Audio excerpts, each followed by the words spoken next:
आपने अभी कहा कि गोमिया के अलावे हजारीबाग संसदीय क्षेत्र के 2 और विधानसभा क्षेत्रों से आप चुनाव लड़ेंगे, तो कौन सा सीट होगा?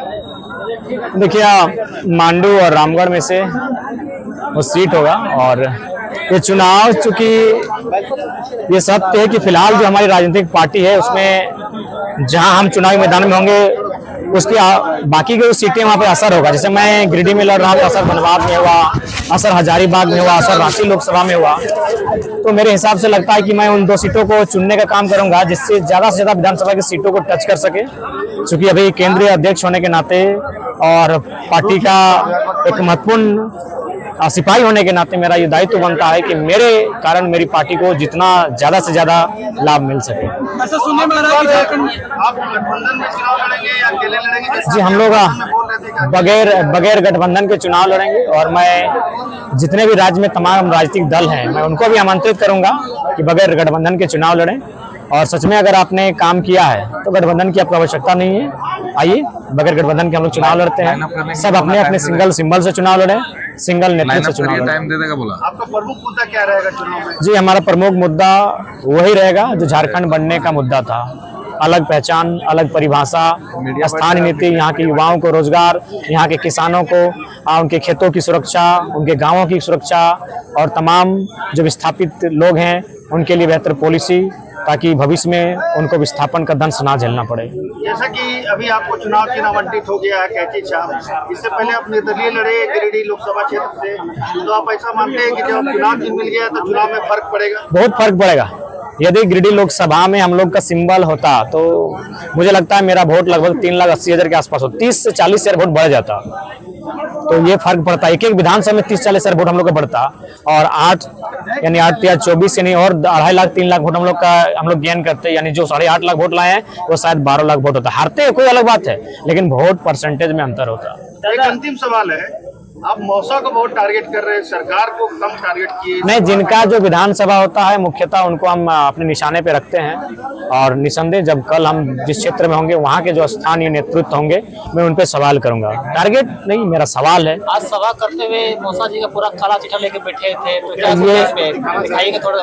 देखिए, ये केवल मौसा जी का ही नहीं है, एक हमारे एक RTI स्पेशलिस्ट हैं, उन्होंने RTI किया था, कुछ सवालों का उत्तर ED से भी मांगा था। उस सवालों के उत्तर में सारी चीजें उनको प्रोवाइड करवाई गई हैं। कहाँ कहाँ किस नेता की संपत्ति है, किस प्रकार से वे जनता की आंखों में धूल झोंकते हैं, उनका बकायदा बिल्डिंग सहित सारी चीजें यहाँ इंक्लूड की गई हैं। उनका जो चुनाव का घोषणा पत्र था उसको और उनकी संपत्ति को भी मिलाया गया है। तो ओवरऑल इस इंफॉर्मेशन में केवल एक नहीं, झारखंड के लगभग 1 दर्जन आधा दर्जन विधायकों का, सांसदों का संपत्ति का ब्यौरा मांगा गया है, उनका रिपोर्ट कार्ड मांगा गया है। तो मेरे हिसाब से ये बड़ा दुर्भाग्य है कि इनका इतना लंबा चौड़ा बही खाता। एक बड़ा आरोप आप पे लग रहा है कि क्रेडिट चोरी आप कर रहे हैं, क्या? कौन सा क्रेडिट चोरी? ये जो मुआवजा देखिए जी, नहीं, बिल्कुल नहीं। जाली है, रामगढ़ में हम लोग 7 करोड़ मुआवजा दिलाए हैं, काहे क्रेडिट चोरी करेंगे?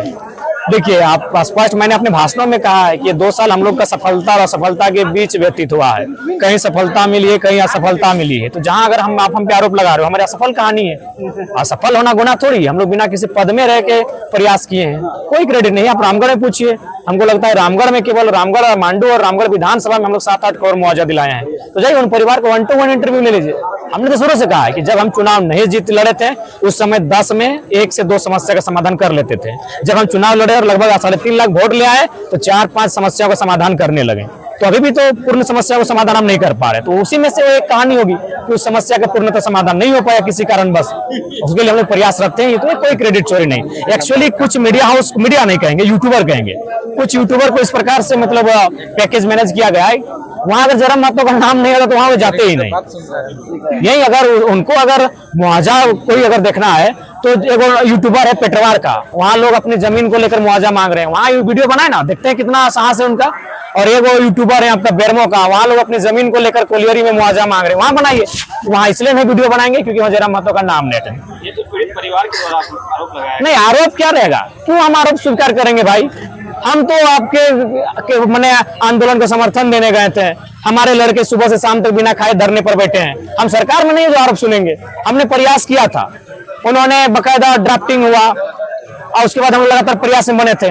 बीच में लोकसभा का चुनाव आया, आचार संहिता लगा, तो आचार संहिता में थोड़ी कोई धरने पे बैठता, यही लोकसभा का चुनाव पार हुआ था। आरोप क्यों सुनेंगे भैया, हम तो प्रयास किए हैं, हुआ तो अच्छी बात है, नहीं हुआ तो हम क्यों आगे प्रयास करेंगे। हम तो कोई उत्तरदायित्व तो नहीं रखते हैं, हम तो सरकार में नहीं है, ना हम कंपनी मैनेजमेंट है। आप लगातार अपने सभाओं में कहते हैं कि आपका जो वोटर है कहीं ना कहीं ज्यादातर महिलाएं कोर वोटर माना जाता है, वही महिलाओं को टारगेट करके जो जमीन सरकार है कहीं ना कहीं योजना लाई है, तो कहीं क्या लगता है महिलाएं जो वोटर है कहीं कन्वर्ट तो नहीं हो जाएगी? नहीं, बिल्कुल भी नहीं होगी। मैंने उन महिलाओं को, दीदियों को समझा दिया है कि अगर मुख्यमंत्री कभी भी इस भाषण में इस बात का जिक्र करे कि आपको 1000 रुपए महीना दिया, तो बोलेगा कि 2020 में क्यों नहीं देते, 4 साल मिल जाता। 1 महीना पहले तब दीदी लोग इतनी बेवकूफ नहीं रही कि 1 महीना पहले आप चुनावी एजेंडे के नाते आए हैं। उसके बाद आपके परिवार का महीना क्या है उनको मालूम है। मुख्यमंत्री की तनख्वाह 3 लाख, उनकी पत्नी की तनख्वाह 3 लाख, उनकी भाभी की तनख्वाह 3 लाख, उनके भाई की तनख्वाह 3 लाख, उनके पिताजी राज्यसभा सांसद, उनकी तनख्वाह 3 लाख, 15 लाख हो गया आपका परिवार का। और गरीब जनता 1000 रुपए महीना देना है तो 20,000, 18,000, 16,000 प्रत्येक परिवार में एक नौकरी कैसे आए उसकी व्यवस्था कीजिए। आप उठाएंगे 15 लाख महीना, पूरा परिवार आपका विधायक सांसद भरा पड़ा है और मैया सम्मान के नाम पे 1000 रुपए, तो वो उनका वोट बैंक जो सोचा है, मैं जहां मेरा जो प्रभावित क्षेत्र होगा वहां उस वोट बैंक की मेरे पास तोड़ है।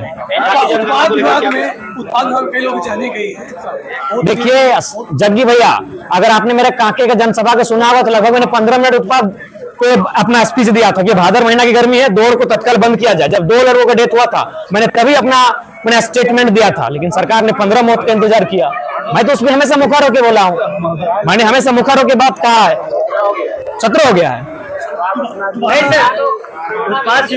जब 2 डेथ हुआ था 1 लाख कोई मुआवजा है जी, 1 लाख कोई मुआवजा नहीं है, कम से कम 10-10 लाख मुआवजा होना चाहिए।